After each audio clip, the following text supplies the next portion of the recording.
pangalan na si Albert, di naman pag-ring. Laging pogi-pogi, tipong habulin.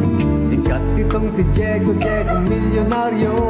Matipid, kariko, puro laro ang gusto.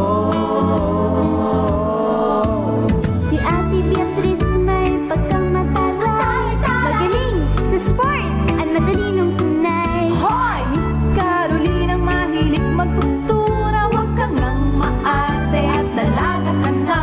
Ako po si Hikay, paborito ni tatay. Matabil. Pero beauty tunay, yes, beauty